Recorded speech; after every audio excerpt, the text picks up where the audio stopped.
This conference will now be recorded.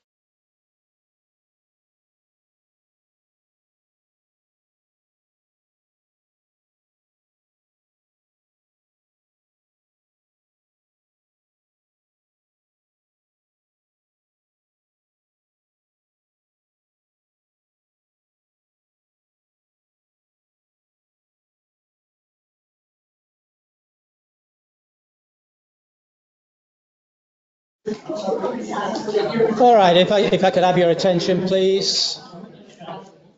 If I can call the meeting to order. If I can call the meeting to order, please, at 6:04 p.m. We do the meeting, sorry, excuse me a second. We do have a quorum. There are 3 board members here, Pat, Marilyn and I. Terry, Marilyn and I, get myself straight.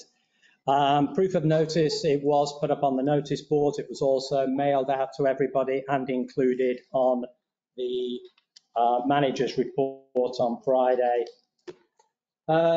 Before I go any further, I did just want to say a few words about John Lazecki. Sadly, we lost John on Friday. He passed away. John was one of the founding members of the Association of the Country Club. He was a founding member of the Turnover Committee, worked very closely with Marilyn and I, also a number of other people as we went through that process. Then we established the board at Turnover in August. John stepped up as a board member and treasurer for the community. What you didn't see was the inordinate amount of work that John did behind the scenes in terms of working with the community, working with the committees, working with the management company and the contractors to facilitate, improvements in our community. So, it's a sad day. It will be a big loss for us. And somebody that, will be sadly missed. Our thoughts are with his family at this difficult time. But I just wanted to say a few words. Moving on to the agenda. The agenda for tonight is about the budget. So we've got 2 meetings. We have the board meeting, which is what we're now taking part in. And then we have the members meeting, which is a vote for increasing the capital contributions, which we'll talk about when we get to that part of the meeting. Before I go any further, I would like to propose that we add to the agenda a discussion around an incident that happened at the plaza on Saturday evening. We'd like, as a board, to take some action as a result of that incident. But I do need for the board and for one member of the residents to approve us adding this addition to the agenda. So moved. I'll second. Member, can we make a note? I'm going to recuse myself. And Terry's going to recuse himself from the vote. So that's passed, so we can add that to the agenda. So why don't we deal with that whilst before we get into the budget? So there was an incident at the plaza on Saturday evening where one resident assaulted another resident. There has been several witness statements provided for this. The sheriff was called. The sheriff subsequently arrested the individual concerned. I understand we're waiting for the whole report to come out from the sheriff's department. As a result of that, I spoke to the attorney this morning, our attorney, to understand what actions we as a board and as a community need to take as a result of this physical attack on another resident. The attorney has said we can immediately issue a cease and desist to this particular individual. and that will be enforced for a 6-month period. We as a board need to, again, approve that. And then that is for the particular individual. The second stage would be then to issue a 14-day notice of suspension of use of the facilities to the family of that unit. And then if they wish to appeal that, they can appeal that to the Covenants Committee, which is sitting on December the 7th.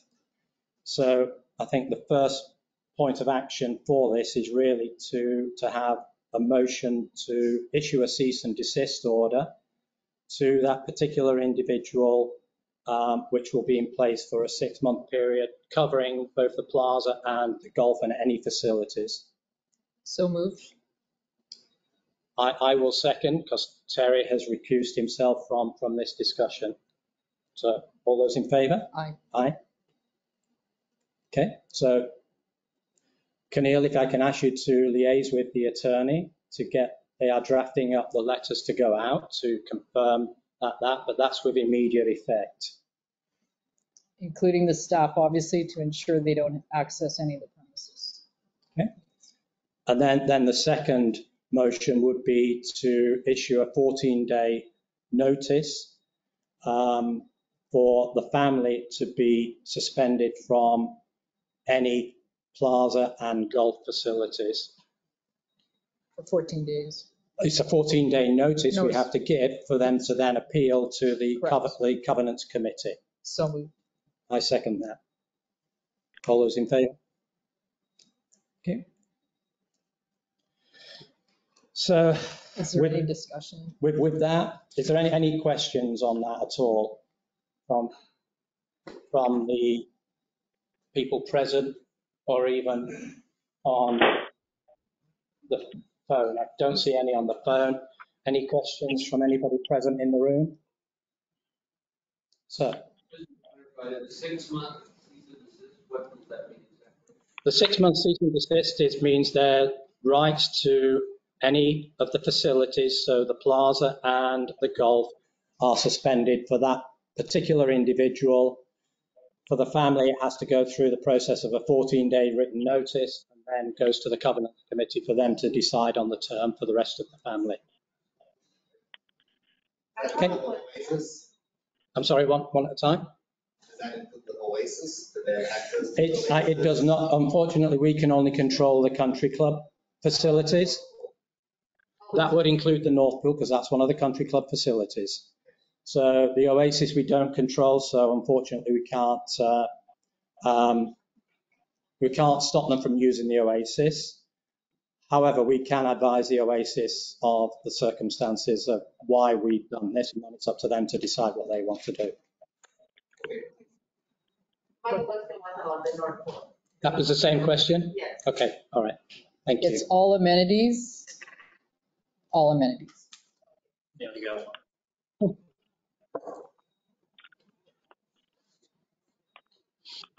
The question is, can you speak to what caused the incident so we may avoid repeating a similar issue? We as a board don't know the details of the conflict. From the statements we've had, this particular individual physically assaulted one of the other residents, and for that action, clearly we have to take steps to avoid that happening in the future. And that's what we've done here tonight. What happens at the end of the 6 months? At the end of the 6 months, providing there's been no further breaches or violations, then the suspension gets lifted. It has to be, the attorney says it has to be a reasonable time frame, and they felt 6 months was reasonable. If it's unreasonable, then the individual can contest that, and we may end up having a shorter time period, but the 6 months the attorney said was a reasonable time frame. For the 14-day period, that's appeal. That is for the rest of the family, not for the individual in question. So during that 14 period, they can appeal, they have access. Well, yes, they will have access for the 14-day period until the Covenants Committee decide on what the rest of the family will be suspended. Yeah, because they were not physically involved in the assault. Kathy?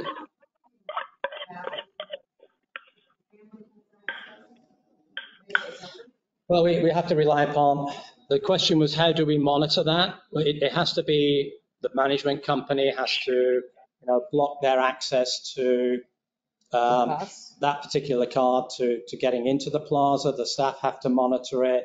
The golf staff have to monitor it and be aware of it. So we'll make everybody aware of it and they just have to monitor it. And if that individual tries to gain access, we'll have to refuse them access. It's a card access. Yeah, but the card access will be blocked. So, that should stop them. I mean, it doesn't stop somebody tailgating somebody into the North Pool, unfortunately. Sorry? I'm sorry? That could be on us. What's that? If there was overindulgence in alcohol. Based on our understanding, it wasn't overindulgence of alcohol on the premises here. Just wondering, is that? Yeah. That would be us. No, it's our understanding it was not on the premises. Okay, so if we, One more question. yeah, What course of action do we have as homeowners if we see this individual inside of the North Pool? I think what you should do is you should contact First Services and have a representative come over to the North Pool and ask them to leave. And what if they're not available, they're not in the office? We need to have another outlet. Take a picture and send it. I would take pictures, send them through to us, and we will, then potentially the suspension will be extended because they've violated, they've incurred another violation by using the services when they're not allowed to. Okay. Thank you. Bill? I did have another question, and hopefully it's nothing that you have to worry about, but in terms of like retaliation or intimidation. Well, we would not encourage any retaliation or intimidation because that's a violation as well. About the other members that still have access. That becomes to me, it becomes another case that we have to deal with on an individual If there is retaliation by other members of the family, then we'll treat that as a separate violation, and then we can use the emergency powers that we have to put a cease and desist order in immediately for them as well if that happens. That's just the same thing, report to First Services thing. Yeah. Okay. We've no more. That was a question on that. Oh, gosh. Understand the need for privacy, but what happens if another incident happens and because residents don't know who this person is there any liability to the HOA for not providing sufficient notice of who the individual was? No, we're not allowed to advise who the individual was, but I'm sure through social media and other word of mouth, people will become aware of who the particular individual was. It's, there's been an assault, there's been witnesses, there's been an arrest by the sheriff. It has to go through that process. This is not a conviction at this stage, but it has to go through that process. It's like anybody we have to maintain that privacy. I'm sorry? Caller 4. Oh, we have 4 callers online. Could we identify who those callers are, please? Deborah Isaac. Caller 4 is Deborah Isaac. This is Pat Szerzinski. Pat, we've got yours, all right. Your name's come up. Oh, okay. Sorry. No, that's fine. Caller number 3. The Avila's family? The Avidas family. That's caller number 4. Okay. Thank you very much for that. The last question is, how do you take pictures of a person you don't know who it is? I think the individuals that know who the individual is are aware of why they would not want them at the North Pool, and they would be around people that know the individual. I would just suggest take pictures. For those of you who don't know, it's, people deserve privacy, and we'll have to, deal with each situation as they come. And it's sad that it came to this. It's very unfortunate. Fortunately, the victim is okay, but it's was not a nice scene. And anyways, I want to also thank Michael and the first service team that were here that night that helped to dissipate the tensions and look after the residents. So thank you. Yeah, thank you. Okay, so let's move on then to the main point of the agenda today, which is the approval of the 2023 budget, which was sent out to everybody. And PJ, do you want to put it up on the screen, please?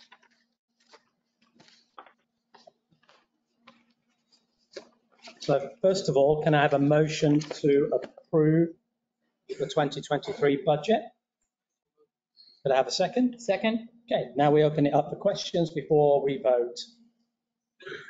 So we did have a town hall a couple of weeks ago, which went into quite a lot of detail of the budget, how it was constructed, the various aspects of it. We answered a lot of questions at that time. So as you can see, these are the results of that budget in terms of the proposed assessments for 2023, with an increase of around 11 to 14%, depending upon the size of the lot. And then for the first year in 2023, we are introducing reserves.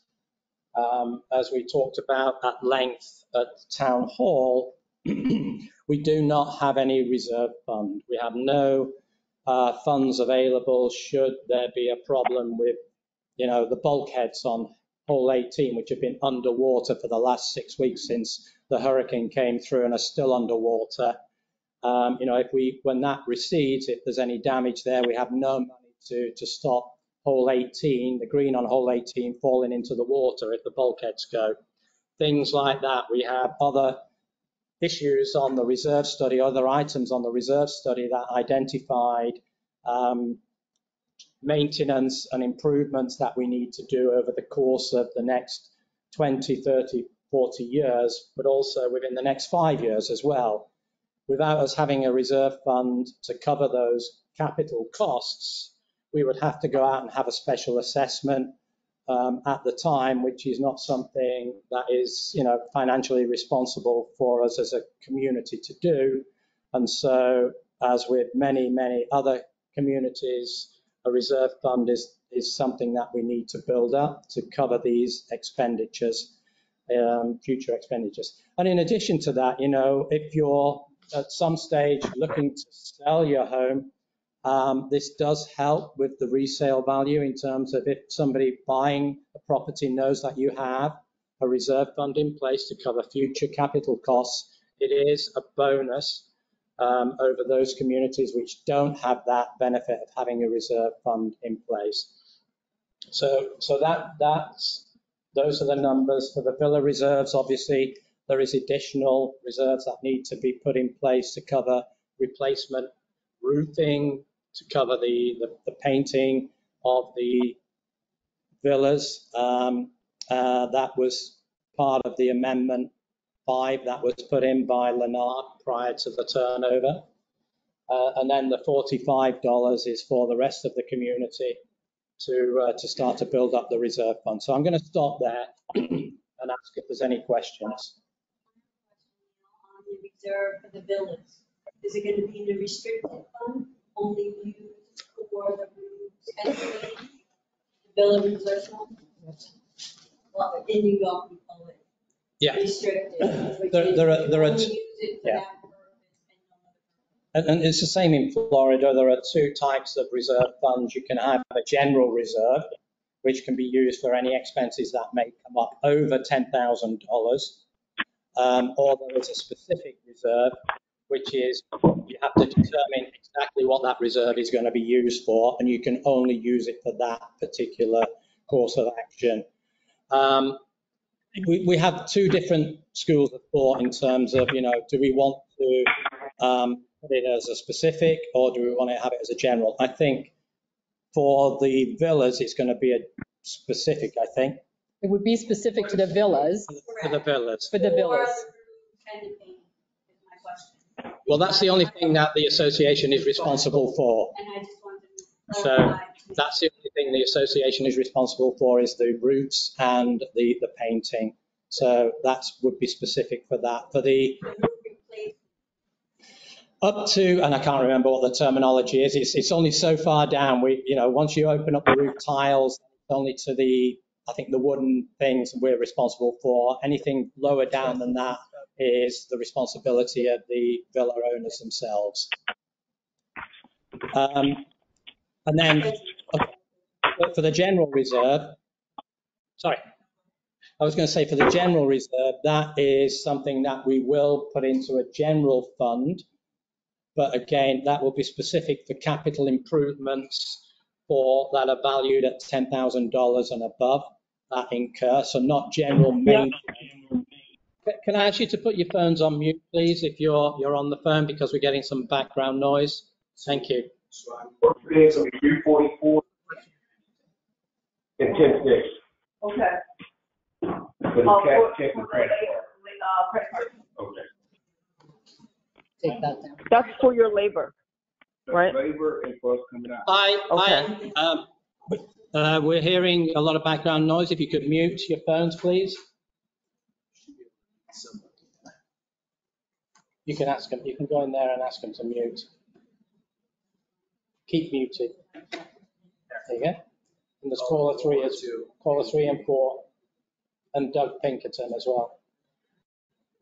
So Doug's one of the people that says they can't hear anything, and neither can Fred. That has been an issue, perhaps with GoTo, I don't know. It's been an issue. I just told him to log back in. Jeannie knows another question. Gary Bennett, you're on the phone. Can you hear us, Gary? Sound is fine. Okay, all right. So it must be just their dial-ins then. We had a couple of people who said they couldn't hear anything online, so it must be just the way they dialed in. Sorry, you had a question. No, you, Jeannie?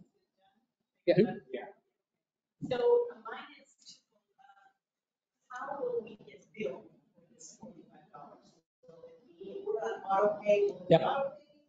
Yeah, it will be what we will do is we'll total up the assessment. So we will ask for, let me choose an easy one. So the 60-footer is 508 plus 45. So your monthly assessment will be you pay 553. So we'll add it together, and then it will be the responsibility of the management company to pull out the 45 and put it into the special fund. There's nothing in it? We have an account. Will the money actually go to a separate account? Yes, it will. Absolutely. It will go to a separate account. We'll pull out 928 current number of homes sold and owned, $45, and put that into the special account on a monthly basis. Absolutely. Over there. Hi. Is that increase? Is that for 2023 or will it be Yeah. the same thing in 2024? Or is it just So the question from the floor is, will this increase?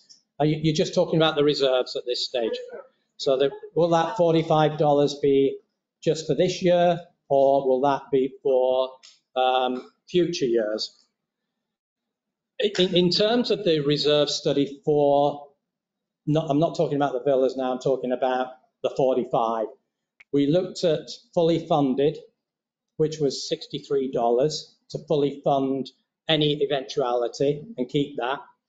and we looked at threshold, which was the minimum, and we took a point in between because we don't have any money at all. So we took $45 as being the midpoint, and that $45 should stay consistent for the next few years. So I would say probably 3 to 5 years, we would not want to see that increased. Subject to something happening, and we have to increase it, but Obviously, if there's, act of God that we can't control, as I say, if the bulkheads fall in on hole 18, we know that's going to cost hundreds of thousands of dollars to replace that. So barring any of that, we don't anticipate that is going to go up in the next 3 to 5 years. So, and just to add on to that, we're about 7 to 10 years into this community with no reserve fund, so we're behind as it is. So we went a little bit higher than the minimum just because we needed to jumpstart the fund.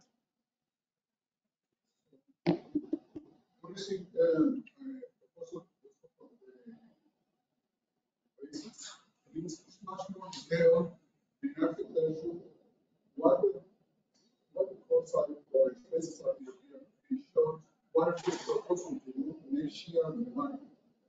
Now, this thing doesn't come at the end. One thing is for sure that the cost is almost $100,000. Now I come to the past, that's for me. So, what we have about cost like $500,000, so all companies manage their cost. That can take over that in the department. Every year we want to do this matter.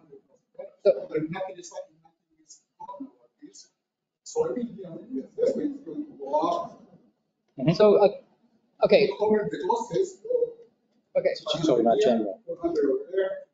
So let me just summarize a couple of points that might answer what I think your question is, which is the golf course loses, you said $500,000 and 490,000. And so let me just answer with a couple comments. The town hall that we had in October on the 20th is available on Connect if you want to go and see detailed information as to how the supporting budget rolls up into that summary that was provided in the mailing. So first off, it's disclosed on Connect. If you don't have access to Connect or you can't figure out how to get it on Connect, please come to the HOA office. They'll provide you with either the details or set you up on Connect so you can go and find the document. Second of all, as homeowners, we are all entitled to membership at the golf course, whether we choose to play golf or we chose to move here for whatever other reason. Included with your purchase of your home is access to the golf course. So the golf course is considered an amenity, as is the pool and the plaza and the north pool and everything else. So members of the community that play golf do not pay a separate membership because that's all part of living in this community. So it's just like any other amenity. If it's 490 this year, last year was 600,000, and we've actually done better than the budget compared to last year. When you add up the pools and the plaza and the grill and the food and everything else, they're all amenities that become part of the package. So do you have any more comments or questions, or did I answer? Well, my concern is that this year, then the assessment whatever amount is for the house. So so every year we're going to have to cover for the losses for the local. My point is that we can bring in our companies that work with HOAs and actually get money, or at least they don't have to lose money with the same benefits. We don't lose the benefits. So we can bring in our company. They take care of it. So I thought that person the golf course is an amenity. When people purchase their homes here, they effectively purchased a membership at the golf course. That's not my point. We still have to pay for both. If you have to run your car, you have to pay extra to use that car on the golf. If I don't have a golf card and I want to go and do golf, the only No, no. You can play golf. You just have, no, you can go play golf. You will, if you don't have your own cart, you will have to pay a cart fee. As long as you are the registered owner and part of the definition of owner on. For playing with the cards. And the walking, like you say, is after 3 o'clock, and you have to check. If they're busy, you cannot go and play. And that's just like normal golf etiquette. You got to book a tee time that is available. I'm gonna be able to play 18 holes after 3 o'clock walking. Walking. You don't wanna pay extra fees, so we still pay extra fees on the board that it should be a counter also. But when I wanna play, I wanna play 9 holes or 8 holes or 18 holes, I play extra for the card, that way I can have the time to play the. And anyone else who plays golf, I don't know of any golfers that walk this course. Having said that, anyone who doesn't have their own golf cart that has paid the trail fee, that's the golf trail fee, has to pay for the club carts. Yeah. In our regular HOA, there's a portion of that to the golf course. So Yeah, John, I was going to say, what we've laid out here is the costs of each of the facilities that are being provided to the community. And then we use that to establish what the assessments will be for each of the units. Part of that assessment is covering the golf, part of it is covering the plaza, but we don't say, okay, the golf gets $100 a month. That's something that was put out there some years ago. That's not correct. It is part of the overall assessment of the community. Golf is one of the lifestyle facilities that we provide in this community. it's all one pot. Your assessment is one pool? Correct. Yeah. Based on the budget and where the expenses are. Yep. I just want to put out there that your question about paying money for the card fee. I think the country clubs that we belong to, that's a normal, that's a given. Well, one of your country clubs that you do pay. So that's how it is. Yeah. Everywhere that I know. Okay, the comment, just for the benefit of the people on the phone, the comment was that it's normal for any golf club to charge for golf cart fees, either for private, and I have my own golf cart and I pay the $2,700 or $2,500 a year to use my own golf cart as opposed to using the rental ones. But if you don't have a golf cart, it's normal in other courses and in other communities to pay for that. I understand that part, and that's not what I was trying to say. She said that everybody pays for the golf and we have access, and that's the only money that the golf receiving. The golf is still receiving extra money from the card that we pay. I'm not complaining that I have to pay. Right. My point was that it was not just the amount of money that she's talking from the homeowner. The golf is receiving also. And that's, you're correct. And that's part of the budget. So if you go and look at the golf operations, they have revenue of just shy of $2.5 million in revenue, which is cart fees, guest fees, public play fees, trail fees, merchant sales, etc. So there's they're 2.9 to maintain the golf course, the salaries at the golf course, and everything else. So all the golf courses in the US are using money. This one is subsidized by the homeowner. It still is money. No, I think what you've got to understand is that we as owners have the golf course as part of a facility. We're not paying a membership fee. So when you look at other golf courses that are independent, people pay thousands of dollars as a membership fee. We don't do that here. It's part of the overall assessment. Yes, we have some public play, which supplements and reduces the cost of that assessment because we're getting revenue coming in from public play, but there's no membership fee, which other golf courses would have. And those can be thousands of dollars. So it's part of the overall lifestyle and assessment.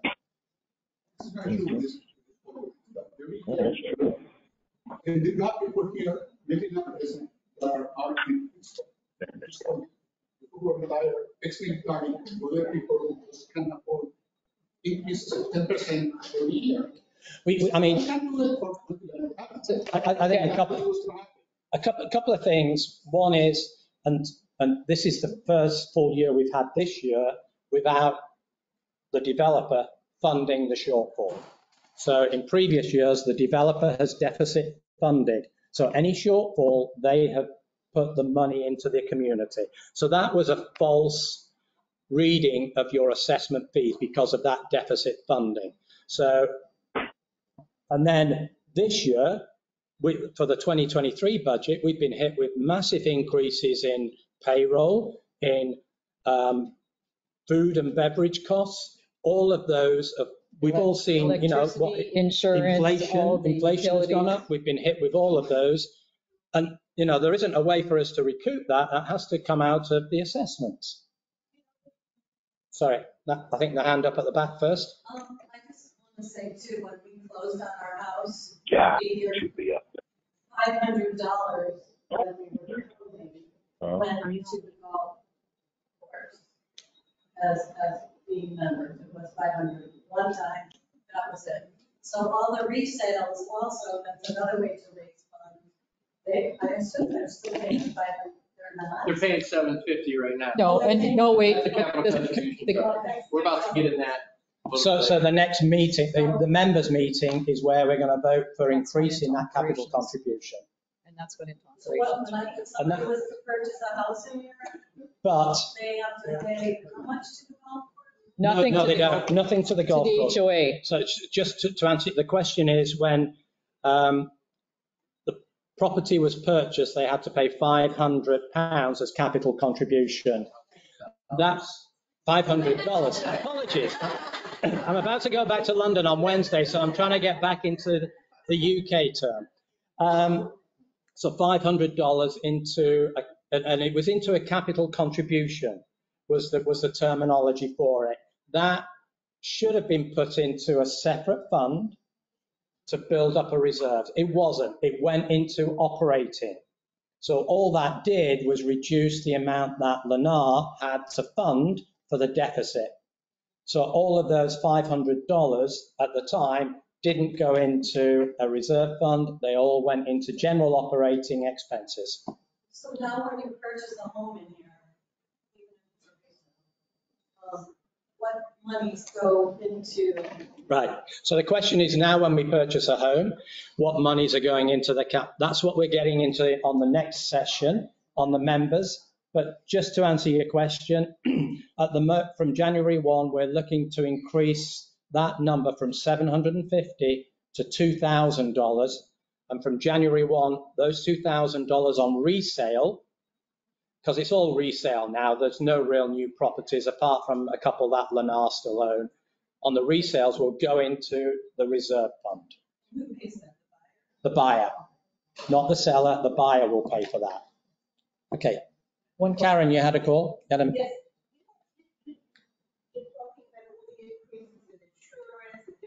Yeah. This is the question. Maybe you can put a financial statement and you showed us what the actual for insurance is or the actual for.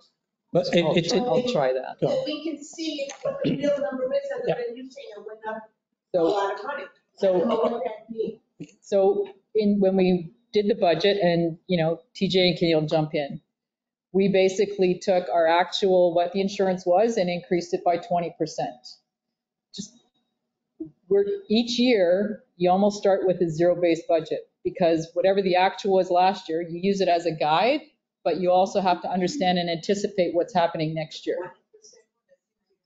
Well, trust me, it's 20 is probably on the low side. Insurance premiums have gone up 20 to 30%. So, Well, on the town hall presentation, if you flip down to the supplemental sheets, they're all there. We did on the town hall. so then the other part, if you're looking for actual, you have the monthly financial statements that show the actual expenses. Yes, they show the actual expenses. Yeah. Kathy, you're shaking your head no. But let everybody is financially literate. So maybe at some meeting, maybe you can spend 5 or 10 minutes and go over certain line items there. But you have to understand, when you build a budget, you're not building it now. You're building it in August and September for January. So you can go only by what the year-to-date expenditures were from January 1st till, say, June 30th, or whenever you start to build that budget. So you have to anticipate.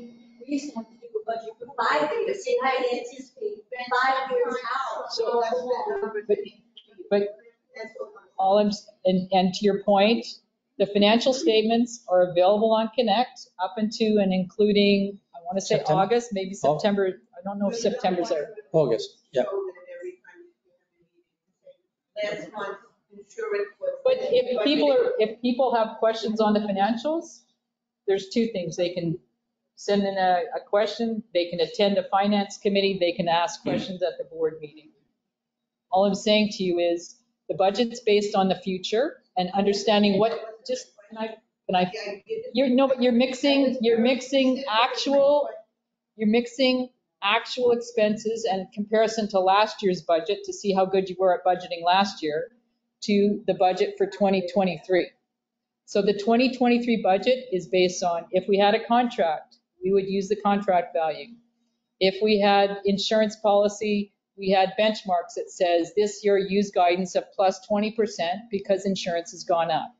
For electricity, use 15 or 18% as the benchmark to increase because, and again, we used a rolling 12 months to the end of August or the end of July, I can't remember which.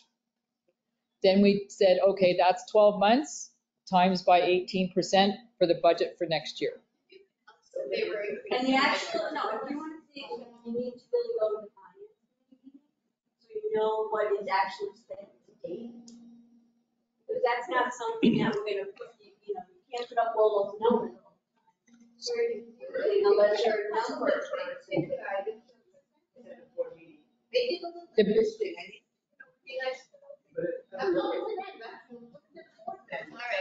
Okay.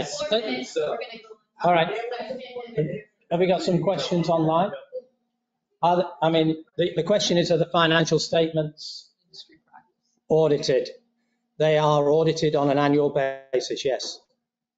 And produced and published online. And the audited statements for 2021 are online.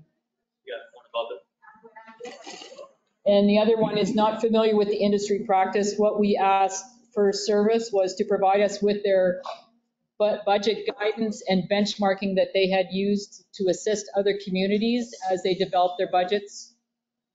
So the 2023. So the question from Nick is, has any resale avoid paying the fee when selling their properties that is further contributing to the shortfall? No, they're not allowed. As part of the estoppel arrangement, they have to pay the capital contribution fee, and that's part of the governing document. So unless somebody volunteers to pay for them, but that's part of the purchase price. Okay. Kathy? Can't hear you, sorry. The CDD tells us it belongs to us. Because I asked the question and I asked with legal, and the CDD said, we own the water, you own the bulkheads. I'm not giving up on that yet, Kathy, because I'm not sure I'm convinced on that. But, and I'm continuing to work with legal on that. because I'm not convinced that we do own them, but that's the current status. So we have to assume that we do and provision for that. Question over here. One last question. Yeah. Who's on it? Is it made up of homeowners? All of the committees are made up of homeowners, and they're all volunteers, as we are. And the finance committee, sadly, John Lazecki was the chair of that finance committee, but I know Alan Westerman is in the room, and Alan is on the finance committee. I liaison on it too. And Robin is on the committee as well. So and I liaison it as well. And Marilyn is the board liaison on that committee. So we have 3 people. I think that's anybody else on the finance committee in the room. So we have 3 people in the room who are on that committee. And we're always looking for more volunteers. Any other questions before we put it to a vote? Oh, Gary. The last meeting, we were made aware that we've got a substantial receivables. Yeah. Is this budget take into account? Yeah. That's a good question. The question from Gary is that at the last meeting we highlighted the fact that we have 240,000 delinquencies in assessments and 70,000 in plaza delinquencies of the $75, which obviously is around about $120,000, ranging from 30 to 90 days overdue. That you've got to differentiate between budget and cash flow. So on the budget, we assume that everybody pays their assessments and everybody pays their $75. So that has to be the assumption we take going into the budget. However, we do allow for bad debt and bad debt provisions. The cash flow is separate. That's really the bank account, making sure that day to day we've got enough money to pay the bills. That's where it worries me a lot in terms of those people not paying those delinquencies. We are okay, I think, until the year end, and because we've got this incentive for people to pay their trail fees early and get a discount of $200 credit on your book at the golf club. So we encourage more and more. That helps tremendously. That generates around $300,000 in cash flow for us. So again, we encourage people to pay their cart fees early, get the benefit of the $200 pro shop credit, but helps the cash flow. So, and also, Gary, the other very important point on this is, as part of our provision to try and ensure we have sufficient cash flow, we were looking to the bank to provide us with a line of credit. They've come back and said, we're not going to provide you with a line of credit until you get those delinquencies down. So we can't get any credit from the bank until we get people to start to pay their bills. Anything that's over 90 days, we've already got with legal. So legal are already dealing with that. So they've received notification, and they'll receive notification of suspension of access to the amenities. But not only that, we're putting a lien on the property as well. So if they try to sell, then providing it doesn't go into foreclosure and go for bottom dollar, then there should be some cash there available for us to cover those delinquencies. So yes, those are the actions we're taking. I'm sorry, I can't hear you, Karen.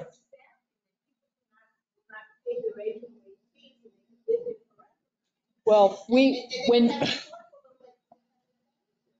we did the transition as an effort of goodwill, because we needed to transition the records, we had indicated that there would be no late fees, and late fees would be waived for 3 months. With no one asking for late fees and no one calling to collect, people have chosen not to make their payments. Now they have to make their payments, and it's unfortunate. I agree with you. But I think to broaden the answer on that, Karen, I think your comment was, well, people can live here forever and not pay any assessments. In theory, they can. If they don't sell their property, then our lien is not worth anything. but we can stop them using the plaza, we can stop them using the golf and any of the facilities, and they will not be allowed to use any facilities. The only action under the Florida statute that we can take is to put a lien on the property. That's the same for condos or anyone else. Sorry, Kathy? just a second, Bill. Kathy?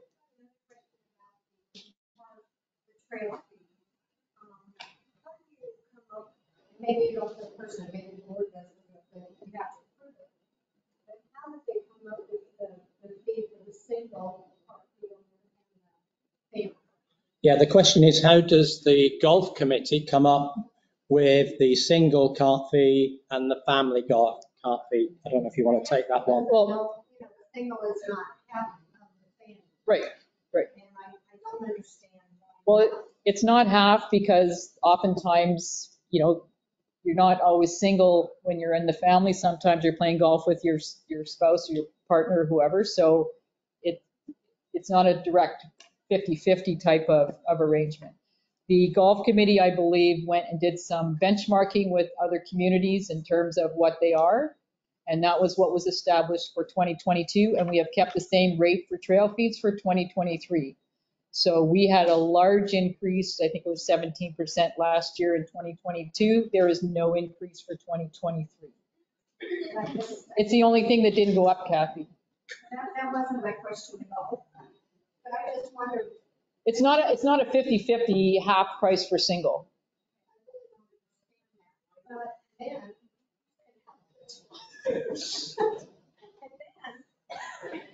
a family can get a second part for only $290, whatever, I forgot exactly what it was, $295. That makes no sense because I was told that a couple, the other day, the two couples bought their own golf carts. So that just isn't, it's not. Right. Well, they've already paid the family. Yes. So rather than use the club carts, which they would be entitled to use, they have chosen to go out and buy their own cart. And for a nominal amount, they can use them. But they've paid the family trail fee rate. Because they're not always single by themselves together. I think that's a good question for the golf committee, Kathy. We just take what the golf committee proposes to us and implement that. I hear what you're saying. Bill, did you have a question? So in your budgeting for 928 homes? Yep. Well, we budget for 937. Which is a full build out. Which is a full build out. So, but we know only 928 of them are occupied at the moment. I'm assuming you're counting somewhere in there, because if for hypothetical purposes, I'm a homeowner, I've decided I'm not going to pay anything, you can kick me out of all this stuff, I'm never leaving this community. You now have a home that is basically not, that's in your number of the income that you're never going to get. So you guys, are you assuming some level of counting that deducts that total? Because if you're figuring for 937 and there's 300K out there. When we get the audited statements at the end of the year, I believe they provide 100% for anything over 12 months. So it's in the actual. As a bad debt. Bad debt. Yeah. So we don't budget for it, but are just never going to pay. We don't budget for it, but we account for it through the financials. I have a little question, because we are paying for the homes that are not occupied, like the two on the love track. Yeah. And the one where they have that land that is not being used. But let me tell you what the situation should be. And the question is, are Lennar paying for those homes that they have not sold yet, but they still either occupy? So Lennar has 928, total build out is 937. So there are 9 homes we're talking about. There are the 2 model homes on track K. There's the 2 model homes on North Track. There is the parking lot on track K, which is one more home, I should say. And then there is the parking lot on North Track, which is 2 homes. So that's 7. There are another 2, I think one on Mickelson and one somewhere else that they finished. under the governing documents, they only have to pay 10% of the assessment until they issue a certificate of occupancy. In other words, it's available for somebody to live in it. So the ones taking the parking lots aside, all the other ones, they should be paying full assessment for. Icon were not collecting full assessment for them. They were collecting $10 a house. So we have to go, we're having First Services work on how much they owe us, because some of those homes they've had for a long time and they haven't been paying full assessments on. So as part of the audit of the turnover in terms of how much does Lennar owe us, that's part of the calculation which will be put into that, because they should have been paying 100% and they weren't. I mean, they should have been paying 10%, but they were only paying $10. $10. And would that include the reserve? So are they going to be responsible now for the reserve starting January that they should have put our money in reserve? It's a good question. It's a good question. It'd be part of the assessment that they should be paying. But reserves is a more challenging one, because under the governing documents, Lennar does not have to pay reserves. So, I mean, I had a meeting with Lennar today, and I asked them when they anticipate selling those homes that they still have as model homes. And they anticipate they will still keep those and the parking lots until 2024. So we've got another year, maybe two, whilst they'll have those available. They feel that they may sell the ones on North Track quicker, but they're going to keep the ones on Track K because they use those as offices and things like that.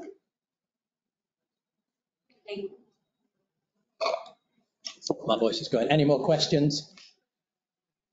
Any questions online? I struggle to access First Service from Commercial. We have been in contact with Brittany and TJ with no response. It makes me curious if this could be the same reason that others are falling short on payments. You got to scroll up a couple too.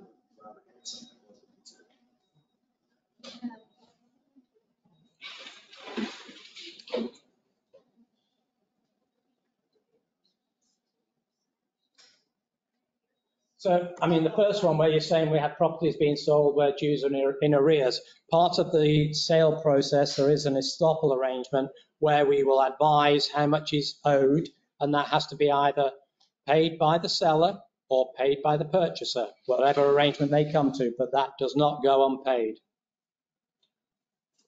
The second one, so they're saying they're struggling to get in contact.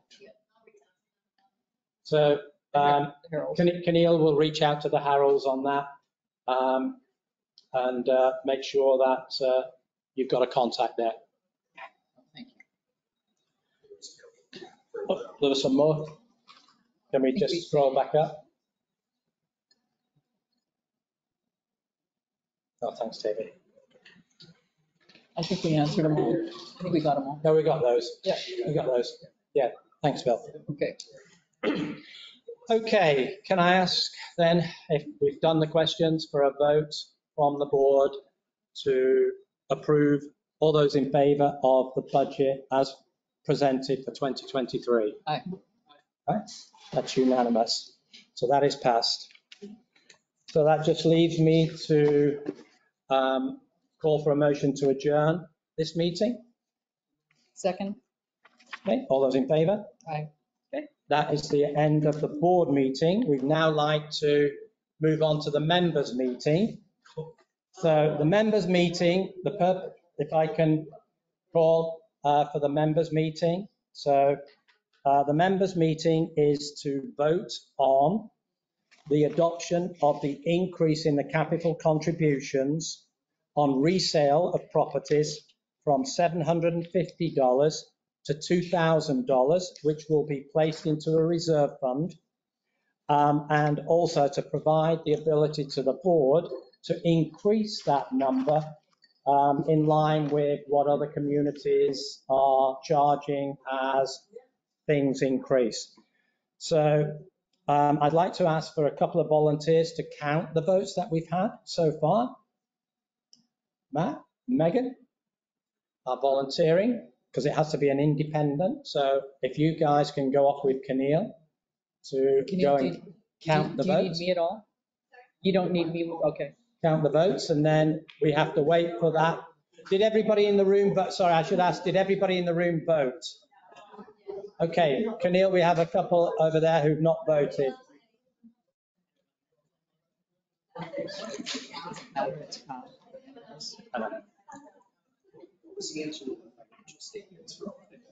The financial statements are audited every year. And they're on. And they're on. They're on Connect. Yeah, they're on Connect.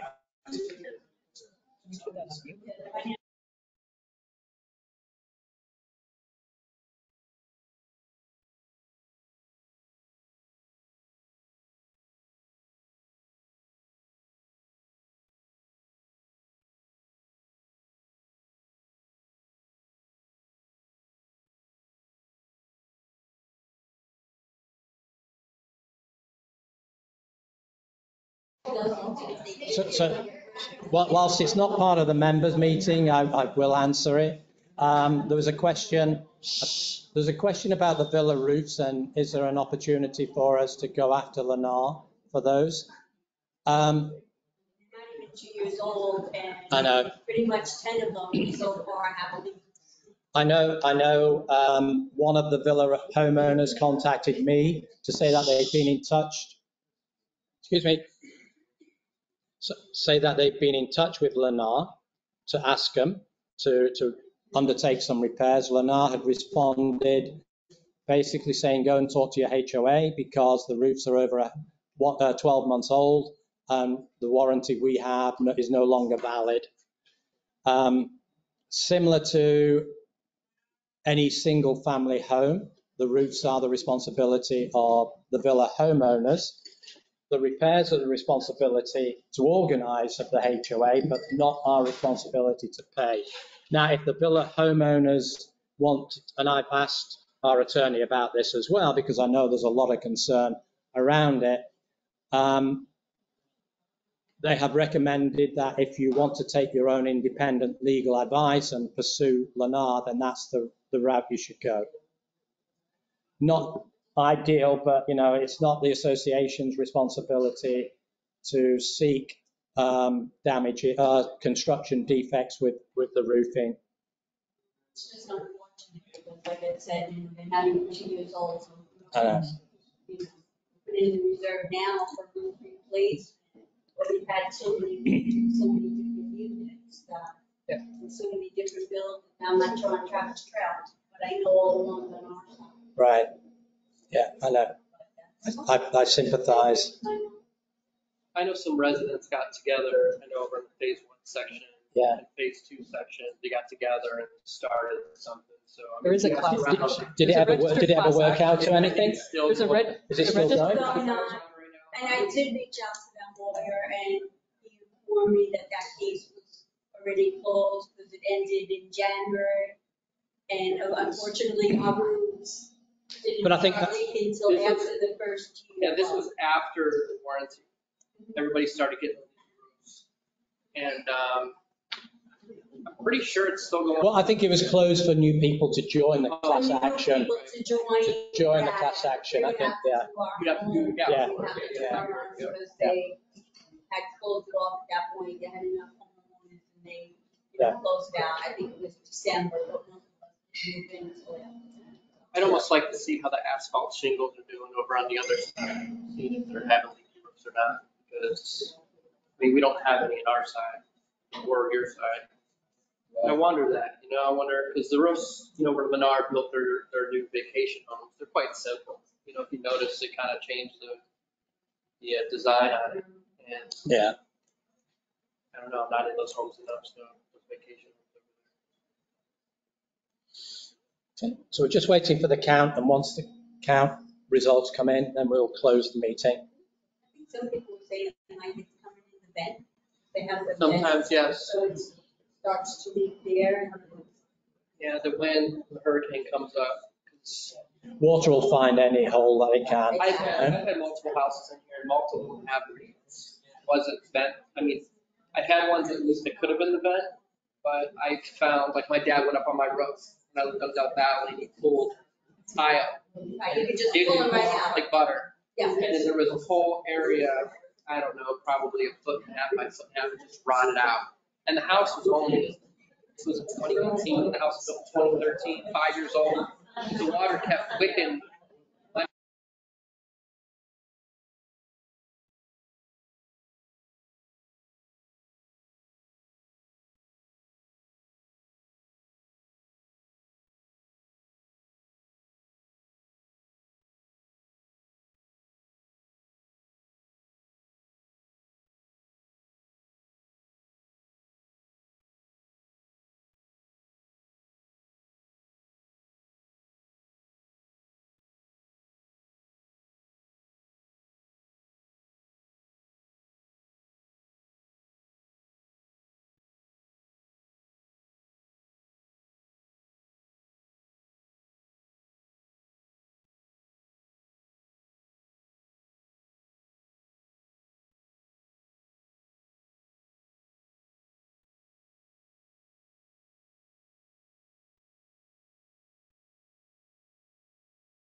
Quiet.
Thank you, everybody, for staying online. We're still counting, well, they're still counting, so hopefully just a few more minutes.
So it looks like we're coming back into the room.